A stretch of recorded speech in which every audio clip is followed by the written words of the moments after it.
আসসালামু আলাইকুম রহমতুল্লাহ। কেমন আছেন সকলেই? আশা করি সকলেই ভালো আছেন। দেশ ও প্রবাসে থাকা 5 ব্যাংকের সকল গ্রাহকদের জন্য একটি মহামূল্যবান গুরুত্বপূর্ণ আপডেট নিউজ নিয়ে আপনাদের মাঝে উপস্থিত হলাম।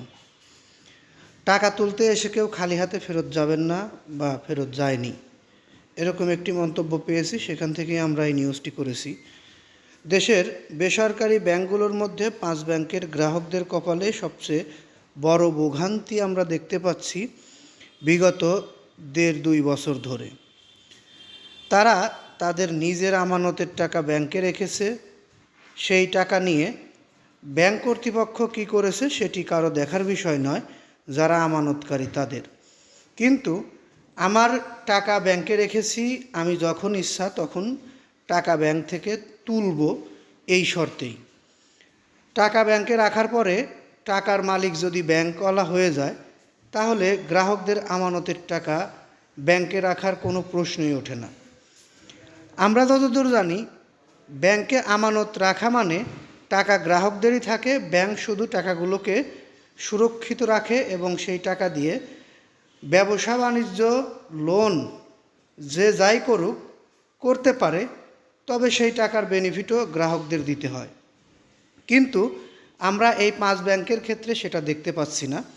এই 5 ব্যাংকের গ্রাহকদের আমানতের টাকা রাখার পরে টাকাগুলো হয়ে গেছে ব্যাংক কর্তৃপক্ষের, এবং এই টাকাগুলো দিয়ে ব্যবসা করে তারা আমানতকারীদের যে টাকা দিবে সেখানেও হেয়ার কাটের ঘোষণা এসেছে। এই বিষয়গুলো বিস্তারিত আকারে আমরা জানতে পেরেছি যে 5 ব্যাংকের আমানতকারীদের টাকা ফেরত দেওয়া অতি দ্রুত সম্ভাবনা রয়েছে। এই বিষয়গুলো মাথায় নিয়েই হয়তো 5 ব্যাংকের মালিকানা আগের মালিকদের কাছে ফেরত দেওয়া হতে পারে। তবে এই বিষয় নিয়ে অনেক মতভেদ আমরা দেখতে পাচ্ছি সৃষ্টি হয়েছে, যেখানে বলা হচ্ছে 5 ব্যাংককে আবার আগের মালিকদের কাছে ফেরত দেওয়া হবে। এটি আসলে কেউই চায় না। আবার এক পক্ষ আছে যারা এই বিষয়টি চাচ্ছে। সরকারের এই আইনের বিপরীতে অনেক কথাই আমরা জানতে পেরেছি বা শুনে যাচ্ছি, কিন্তু এই 5 ব্যাংকের গ্রাহকদের আমানতের টাকা ফেরত নিয়ে এখনও কোনো সম্ভাবনা সৃষ্টি হয়েছে কিনা সে বিষয়ে আমরা কিছুই জানতে পারছি না। তবে কেউ খালি হাতে ফেরত যাচ্ছে না ব্যাংকে এসে।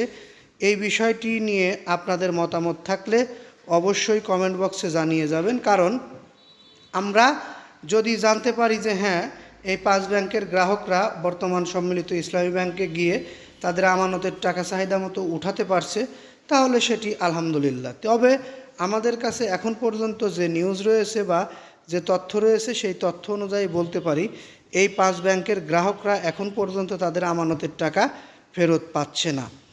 যাই হোক, এই নিউজটি আমি আর দীর্ঘায়িত করতে চাচ্ছি না, এখান থেকে বিদায় নিচ্ছি। যাদের ভালো লেগেছে তারা লাইক, কমেন্ট, শেয়ার করবেন, আর পরবর্তীতে আমাদের থেকে এরকম নিউজ পেতে অবশ্যই চ্যানেলটি সাবস্ক্রাইব করে বেল বাটন অন করে রাখবেন। এই আশা ও প্রত্যাশা রেখে এখান থেকে বিদায় নিই। আসসালামু আলাইকুম।